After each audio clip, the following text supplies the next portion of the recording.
नमस्कार। जय हिंद। जय भारत। आज जब हमारा देश एक बहुत बड़ी त्रासदी में गमगीन है, दुख में और शोक में डूबा हुआ है, लेकिन इस दुख की घड़ी में जब हमारे एक महान देशभक्त CDS chief of defence staff general Vipin Rawat ji एवं उनके साथ में अन्य कई सैन्य अधिकारी एक दुर्घटना, हेलीकॉप्टर की दुर्घटना में उसके गिरने पर आग में जलकर अपने प्राण त्याग चुके हैं। भगवान उनकी आत्मा को शांति दे, उन्हें सदा सदा के लिए स्वर्ग में स्थान दे। यही आज सारे देशवासियों की कामना है। लेकिन फिर भी कुछ देशद्रोही मानसिकता के लोग स्वार्थ के कारण, अपने स्वार्थ के कारण इस घड़ी में भी बड़ा दर्दनाक, दुख भरा व्यवहार कर रहे हैं, जो एक देशद्रोही की श्रेणी में आता है। अब सबसे बड़ा प्रश्न यह है कि जब भी इस तरह की कोई घटना होती है, चाहे वो पाकिस्तान से मैच हारना हो या देश के अंदर कोई घटना हो, उग्रवाद की घटना हो, इन सब में एक वर्ग विशेष, जाति विशेष, पार्टी विशेष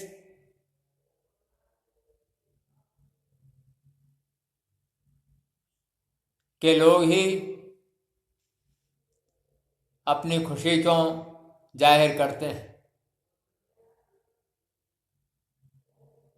जब भी हमारे राष्ट्र पर, हमारे राष्ट्रवाद पर चोट होती है,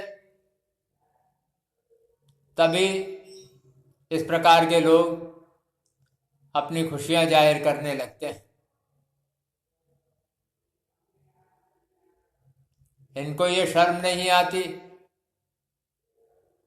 कि हम क्या कह रहे हैं, क्या कर रहे हैं। इसीलिए आज देश को एक राष्ट्रवादी क्रांति की आवश्यकता है। जब तक हमारे देश में राष्ट्रवादी क्रांति नहीं होगी, राष्ट्र विरोधी, राष्ट्रद्रोही लोगों को चुन चुन कर मारा नहीं जाएगा, इनको यथोचित सजा नहीं दी जाएगी,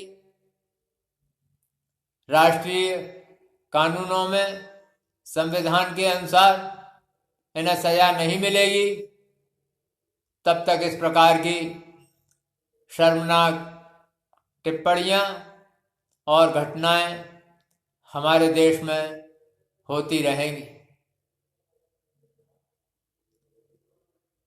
इन घटनाओं से हमारा वर्तमान तो प्रभावित होता ही है,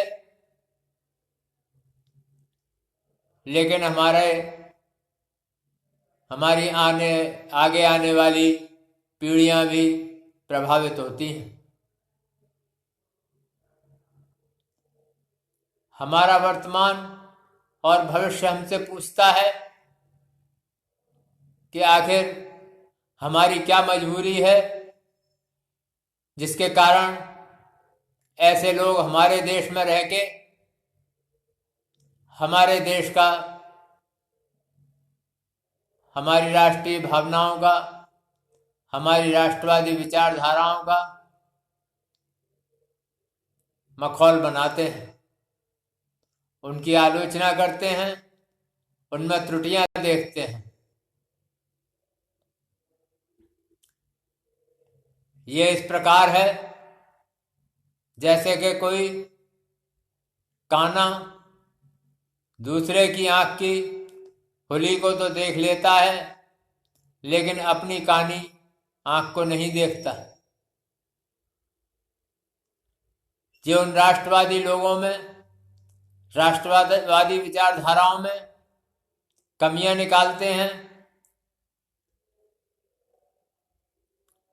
कुतर्क करते हैं और झूठे झूठे आरोप प्रत्यारोप लगाते हैं।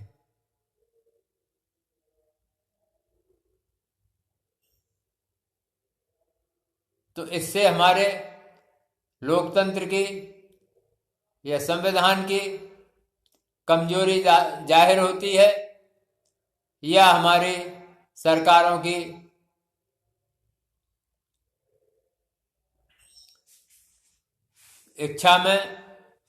इच्छा शक्ति में कोई कमी महसूस होती है। कोई भी राष्ट्र इस प्रकार की इच्छा शक्ति की कमी रखते हुए कभी जिंदा नहीं रह सकता। इतिहास में हम देखें, जो दृढ़ इच्छा शक्ति के वीर पुरुष थे, जिनकी रग रग में वीरता थी, दूरदर्शिता थी, उन्होंने ही लंबे समय तक शासन किया। तो आज हमारे देश को इसी बात की आवश्यकता है कि हम अपनी सीमाओं के लिए तो काफी प्रयास कर रहे हैं, उनकी रक्षा के लिए नए नए आधुनिक हथियार बना रहे हैं, अपनी सेना को आधुनिक अस्त्रों शस्त्रों से सुसज्जित कर रहे हैं। लेकिन हमारा अंदर का जो भारत है, उसके लिए हमें भी कुछ करना होगा। अगर हम उसके लिए कुछ नहीं करते तो आपको पता होगा कि संभाजी महाराज को केवल एक मुखबिर ने औरंगजेब की सेना के हाथों पकड़वा दिया था और उसके बाद फिर संभाजी महाराज के साथ क्या हुआ ये अभी हमारा देश अच्छी तरह नहीं जानता। लेकिन आज के युग में ये सोशल मीडिया का युग है, इसमें हर बात सोशल मीडिया पर निकल कर आ रही है, हर बात गूगल पर सर्च हो रही है। तो बहुत बड़ा वर्ग इन सब चीजों को पढ़ रहा है और जान रहा है। बंदा बैरागी, बंदा बहादुर, उसके साथ क्या हुआ, उसको भी किसी गद्दार ने पकड़वाया और उसके बाद बंदा बैरागी का एक दुखद अंत हुआ, जिसने अपनी वीरता के बल पर गुरु पुत्रों का बदला लिया था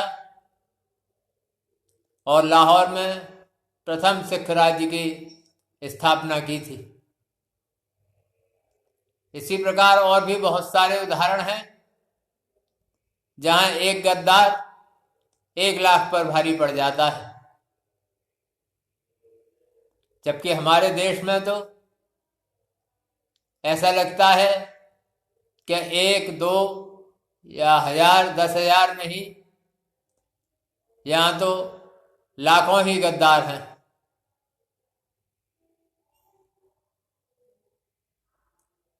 तो इसलिए